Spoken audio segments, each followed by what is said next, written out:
নমস্কার দর্শক বন্ধুরা, এছাড়া বাংলায় আপনাদের সকলকে স্বাগত। সিএফএল এর আরও একটি ভ্লগ নিয়ে চলে এসেছি আমি অরিত্র, এবং এই মুহূর্তে রয়েছি ব্যারাকপুর। এবং এই ব্যারাকপুরই কিছুদিন পর থেকে কলকাতা লিগের একেবারে জমজমাট ম্যাচ থাকবে, বড় দলেরও ম্যাচ থাকবে, মোহনবাগান ইস্টবেঙ্গলের ম্যাচ থাকবে। কিন্তু এই ব্যারাকপুর স্টেডিয়ামের মাঠেই কিন্তু ক্যাম্প শুরু করে দিয়েছে খিদিরপুর স্পোর্টিং ক্লাব। তারা এখানে 5 দিনের আপাতত একটা ক্যাম্প সাজছে। এবং যদি এই দলটাকে নিয়ে বলি, এই দলে কিন্তু বাঙালি এবং অবাঙালি দুটো খেলোয়াড়দের মিলিয়েই এই খিদিরপুর এসসি দলটা তৈরি করা হয়েছে। এবং সৌরেন দত্ত আপনারা জানেন যে সন্তোষজয়ী দলের সহকারী কোচ ছিলেন সঞ্জয় সেনের, তার তত্ত্বাবধানে কিন্তু অনুশীলন সাজছে খিদিরপুর এসসি। এবং এই দলে যে চমক, সেই চমকটা নিয়ে কিন্তু বলতেই হয়, কারণ এই দলে ফাহাদ তেমরু বলে একজন ফুটবলার রয়েছেন, যিনি ইউরোপে, স্পেনে এবং নেদারল্যান্ডসে খেলেছেন এবং তার এই অভিজ্ঞতাটা রয়েছে। সেই ফুটবলারকে কিন্তু সই করিয়েছে খিদিরপুর, এবং অতীতে মোহামেডানেও খেলেছে, দিল্লি এফসিতেও খেলেছে এই তরুণ ফুটবলার। তো তাকে রেখে খিদিরপুর এসে এই দলটা করেছে, এবং বড় দলগুলোর বিরুদ্ধে কিন্তু ভালো ফল করতে প্রস্তুত খিদিরপুর এসসি। এবং তবে যেটুকু জানালেন এখানের মূল কর্তা আকাশদা, যেটা জানালেন একেবারেই যে আইএফের যে নিয়ম, যে 5 জন থেকে 6 জন ভূমিপুত্র বাধ্যতামূলক করতে হবে, সেক্ষেত্রে এই দলটা কিন্তু সাফার করেছে এই নিয়মের ফলে। তার কারণ বহু ফুটবলারকে তারা নিয়ে এসেছিলেন, এবং ফলে স্কোয়াডের সংখ্যা বেশি হয়ে গেছে। একাধিক খেলোয়াড়দেরকে তাদেরকে এই পুরো টুর্নামেন্টে বয়ে নিয়ে যেতে হবেই বলেই তিনি জানিয়েছেন। তবে সমস্ত কিছু প্রতিকূলতা থাকলেও দল কিন্তু সম্পূর্ণভাবে তৈরি, একেবারে প্রস্তুত আসন্ন কলকাতা লিগের জন্য।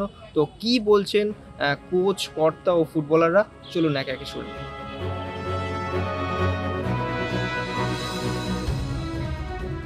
মোটামুটি বল এখন প্র্যাকটিস হলো, আমাদের 10 দিনের মতো প্র্যাকটিস হয়েছে। তো আস্তে আস্তে তৈরি হচ্ছে, কিন্তু আগের চেয়ে শুরু করেছে থেকে অনেকটাই আছে।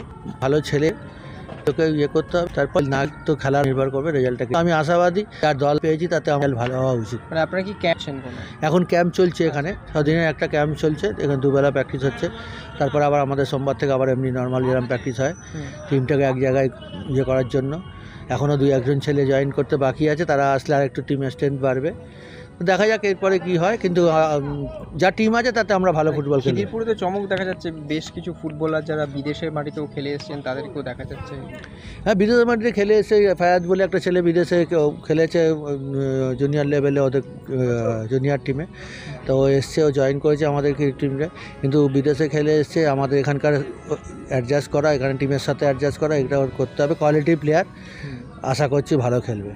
এবং কলকাতায় আইএফের যে রুলটা, যেটা 6 জন বাধ্যতামূলক ভূমিপুত্র, আপনাদের পজিটিভ না নেগেটিভ? কি নেগেটিভ পজিটিভ কিছু ব্যাপার না, কিন্তু আইএফএ যদি প্রথম থেকে রুলসটা দিয়ে দিত তাহলে টিম করতে সুবিধা হয় অন্য আমাদের। তা সেই ক্ষেত্রে এরা প্রথমে ভেবেছিল 6 জন করে খেলবে, তা সেইভাবে কিছু বাইরের ছেলে সই করিয়েছিল, অন্য স্টেটের ছেলে, যেহেতু আবার ওটা কমছে কয়েকটা একটু 5 জনের বেশি খেলানো যাবে। তাতে এটা নিয়েই চলতে হবে, বাংলার ফুটবল উন্নতি করার জন্য সবাইকে সারতে হবে, চিন্তাভাবনাভাবে চালাচ্ছে আইএফএ ছিল। কিন্তু এটা প্রথম থেকে তো টিমগুলোর পক্ষে একটু সুবিধা করতে। বড় দলগুলির বিরুদ্ধে, মোহামেডান, ডায়মন্ড হারবারের বিরুদ্ধে কতটা চ্যালেঞ্জ নিতে তৈরি? না, বড় দল ছোট দল বলে এখন আর কলকাতা লিগে কোনো কিছু নেই, সবাই সমান টিম, যেদিনকে যে খেলবে সেদিনকে সেই জিতবে। I think the player, they're quite young. I think we're slowly preparing for the CFL. I believe that the team will become stronger day by day, and then we are trying to face a lot of changes in the coming days also, and then the coach, the management, everyone is preparing for the changes, and we are fighting for it. সবাই আস্তে আস্তে তৈরি হচ্ছে, মানে সবাই ভালো preparation নিয়ে নিচ্ছে, বাইরের হোক আমাদের কলকাতারও হোক, সব প্লেয়ারই ভালো এফোর্ট দিচ্ছে, দুবেলা প্র্যাকটিস হচ্ছে, অনেকটাই এগিয়ে গেছে। যা বোঝা যাচ্ছে প্লেয়ারগুলো ভালোই সব প্রেশারে প্র্যাকটিস নিচ্ছে। এবার ম্যাচও হচ্ছে, ম্যাচও এবার প্রিপারেশন আরম্ভ হয়ে গেছে, এবার শুধু ম্যাচ খেলার দেরি। সবাই কীভাবে মানিয়ে নিচ্ছ? মানে অনেক বাইরের ছেলেরা রয়েছে, সেক্ষেত্রে কীভাবে মানিয়ে নিচ্ছ? কোচ যেরকম আমাদের বলছে, পাস দোয়া নোয়া, পাসিং জায়গা নোয়া, এরমভাবে আমাদের বোঝাপড়া আপনিতে হয়ে যাচ্ছে। I think this is, if we're a professional player, we can adjust everything. I think it's not because whether you're from Manipur or from different state. When we come together as a team, we play as a team, we fight for the team, we play as a team. That's it. Yeah. এখনকার Kolkata league যা হয়ে গেছে, বড় দল বলে কিছু না, শুধু নাম আছে। এবার যে মাঠে ভালো যেদিনকে পারফরমেন্স দেবে সেদিন করে সে বেটার হয়ে যাবে। আর সব টিমই একে অপরকে টেক্কা দেওয়ার জন্য রেডি, কারণ সবাই এফোর্ট দিচ্ছে খেলার নিজের বেস্টটা দেওয়ার জন্য। I think even they're in the strong side, but as a player, we are not scared. We are ready to fight. We are let them also prepare their things. We are also prepared. Let them come. We are also ready. যা শুরু করলাম আমরা 10-11টা practice হয়েছে মোটামুটি, যেরকম শুরু করেছিলাম তার থেকে অনেকটাই ভালো জায়গায় রয়েছি। আসছে দিনে আরও আস্তে আস্তে তৈরি হব, বাট ভালো টিম করা হয়েছে, এখন পুরোটাই পারফরমেন্সের ওপরে। তার জন্য সোরেনদা রয়েছে আমাদের হেড কোচ, সোরেনদা, অরিন্দম, গোলকিপার কোচ সুনুদা, সবাই মিলে একদম পুরো একদম ট্রাই করছে যাতে টিমটা ভালো জায়গায় দাঁড়ায়। আপনারা দেখলাম যে বেশ কয়েকটা বাইরের ছেলেরা রয়েছে, সেক্ষেত্রেই মানে বাঙালি এবং বাইরে দুটো কি মিলিয়ে মিশিয়ে দল হয়েছে? হ্যাঁ, দুটোই মিলিয়ে মিশিয়ে হয়েছে, বাট তা সত্ত্বেও আমি বলবো যে মাঝখানে এই সাডেনলি একটু চেঞ্জেসের জন্য আমরা আমাদের মতন টিমগুলো তো আমাদের পক্ষে সম্ভব না যে অতিরিক্ত বেঞ্চে এক গাদা প্লেয়ার রেখে টিম করা।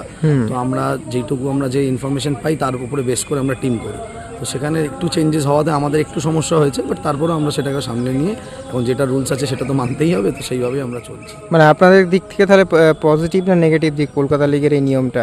এখন যেটা আমরা পেয়েছি সেটাকে পজিটিভ নিয়েই এগোতে হবে, কারণ যেটা আইএফএ আমাদের মেন ফেডারেশন, তারা যা রুলস ডিসাইড করবে সেটা আমাদের মানতে হবে।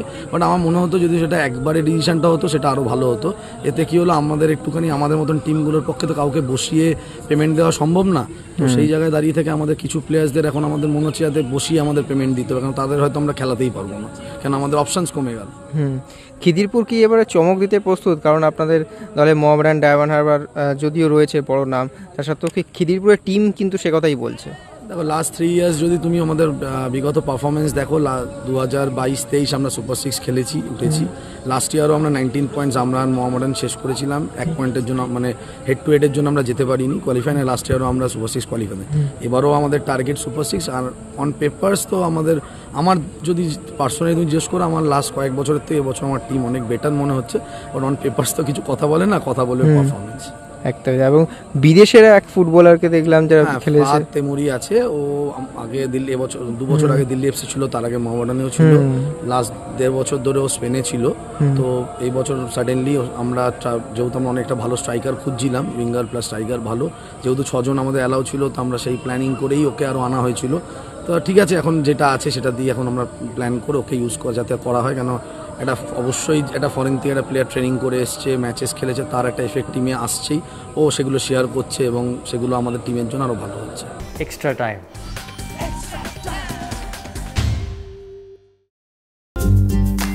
লেটেস্ট নিউজ আর এক্সক্লুসিভ ভিডিওর সঙ্গে আপডেট থাকতে এখনই সাবস্ক্রাইব করুন আমাদের ইউটিউব চ্যানেল।